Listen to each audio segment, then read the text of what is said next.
Assalamu alaikum, dear students. We are studying political science of class 9th, chapter 3, that's electoral politics.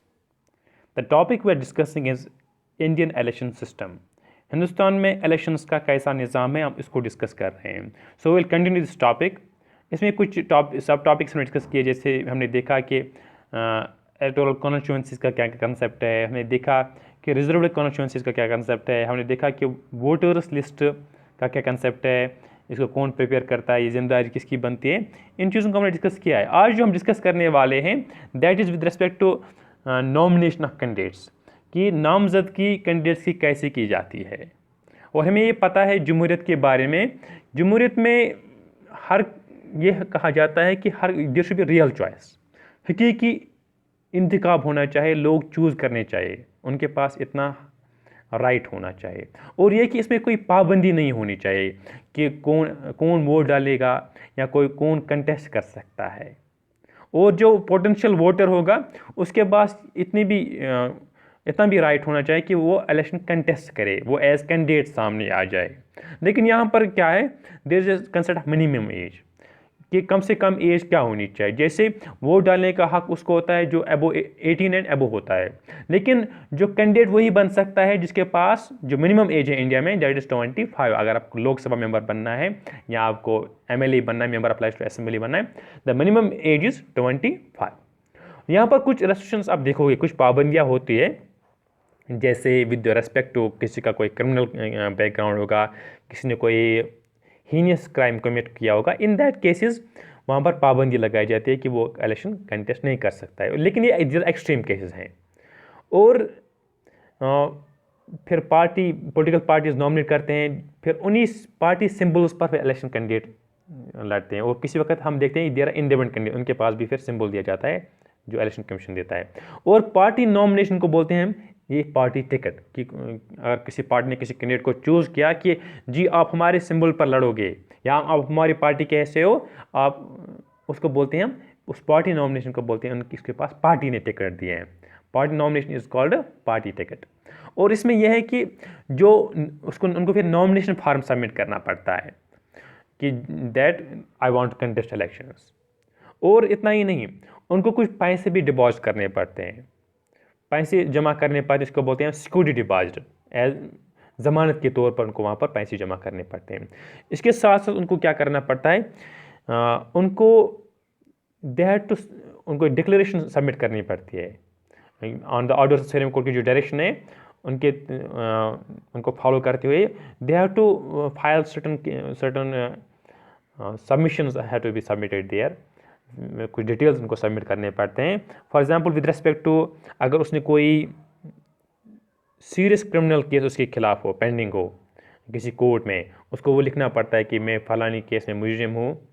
या जो उसके पास जो assets और liabilities होते हैं, उसके पास असासे होते हैं या कुछ लायबिलिटीज़ भी बाज़ औक़ात होते हैं, उनको डिटेल में रखना पड़ता है कि मेरे पास कितने पैसे हैं, वो सब.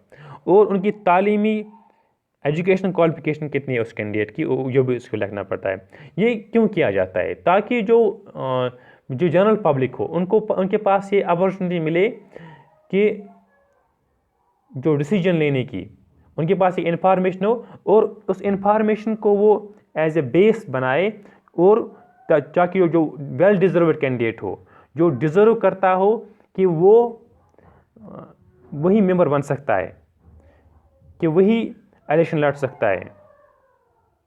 इसके बाद जो इससे रिलेटेड टॉपिक है दैट इज़ एजुकेशन क्वालिफिकेशन.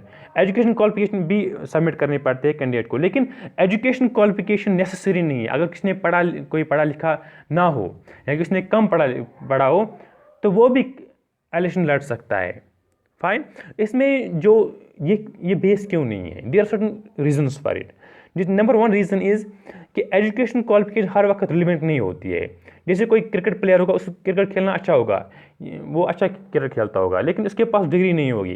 कोई सॉकर अच्छा खेलता होगा, कोई फुटबॉल प्लेयर होगा, अच्छा होगा, लेकिन ये ज़रूरी नहीं है कि वो उसके पास फिर वो डिग्री भी हो. It's not necessary.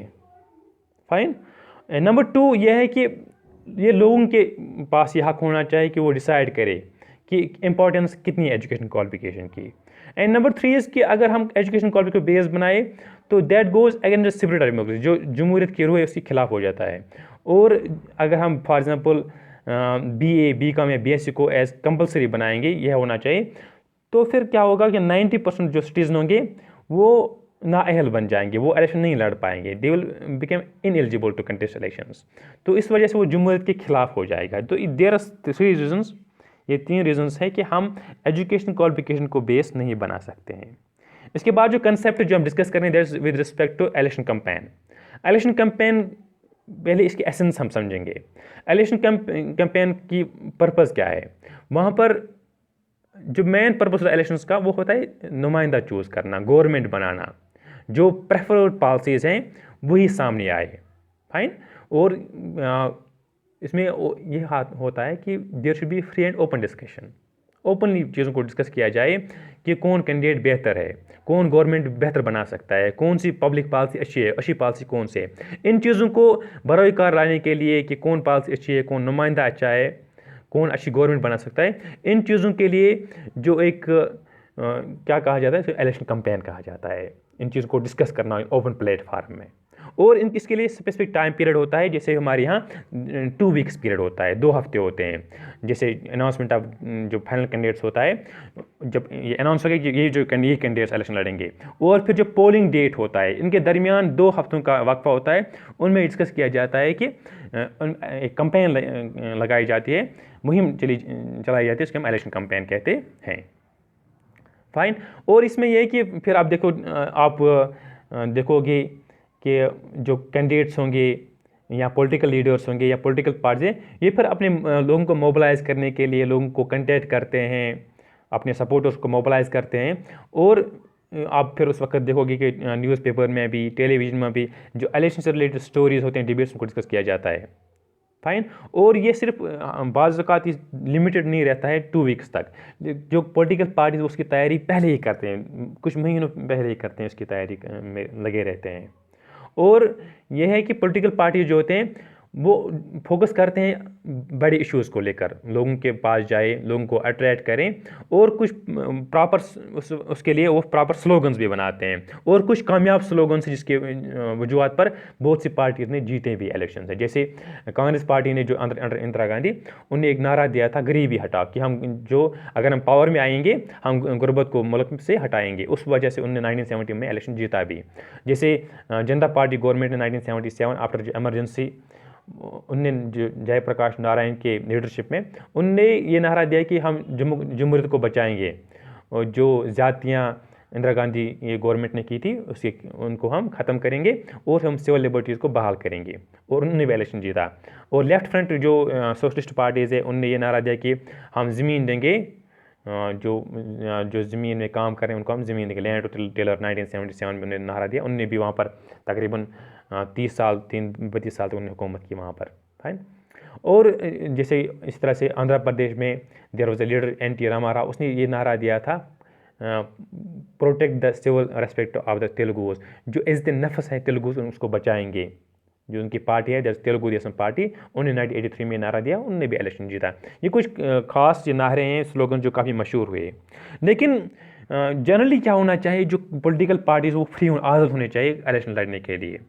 कुछ भी कैंपेन में वो आराम से उनको आज़ादी होनी चाहिए, लेकिन बाद में उसको रेगुलेट भी करना पड़े, एक बाकायदा निज़ाम बनाया जाता है ताकि जो पॉलिटिकल पार्टीज वहाँ पर फेयर और इक्वल चांस हर किसी को मिले।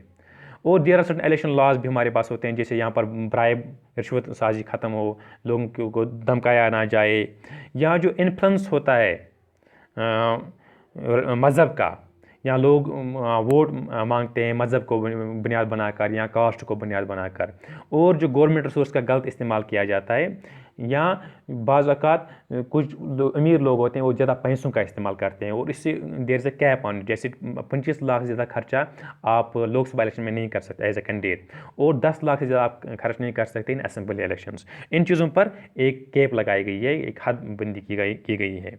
इतना ही नहीं, बाज़ जो पॉलिटिकल पार्टीज़ ने एक देर से मॉडल कोड ऑफ कंडक्ट, कुछ नॉर्म्स और गाइडलाइंस होते हैं जिनको फॉलो किया जाता है। जैसे कि जो मज़हब की जो प्लेस ऑफ वर्शिप है उनको इलेक्शन प्रोपेगेंडा के लिए इस्तेमाल ना किया जाए।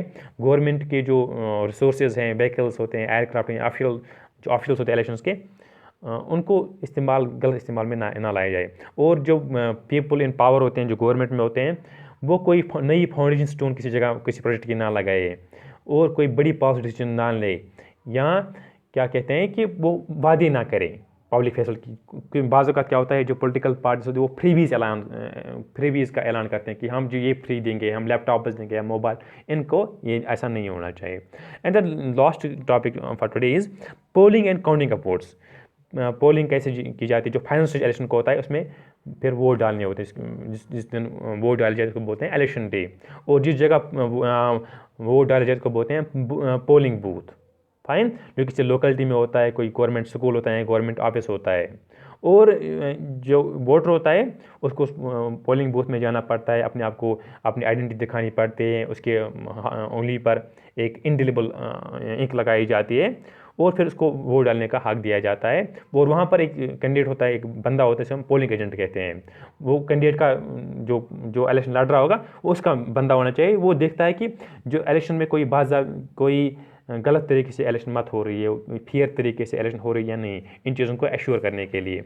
और आपने पिछली दफ़ा क्या होता था, एक बैलेट बॉक्स हुआ करता था, और फिर बैलेट पेपर में एक स्टैंप लगाया जाता था, उस पर कैंडिडेट्स के नाम होते थे, पार्टी के नाम और सिंबल होता था, फिर ऐसा होता था। लेकिन आजकल हम इस्तेमाल करते हैं EVMs को, इलेक्ट्रॉनिक वोटिंग मशीन्स का इस्तेमाल किया, जहाँ पर कैंडिडेट्स का नाम, पार्टी का सिंबल, इंडिपेंडेंट कैंडिडेट्स के उनको भी सिंबल दिया जाता है, और फिर उनको सिर्फ जो वोटर होगा उसको सिर्फ बटन को प्रेस करना होता है। फाइन।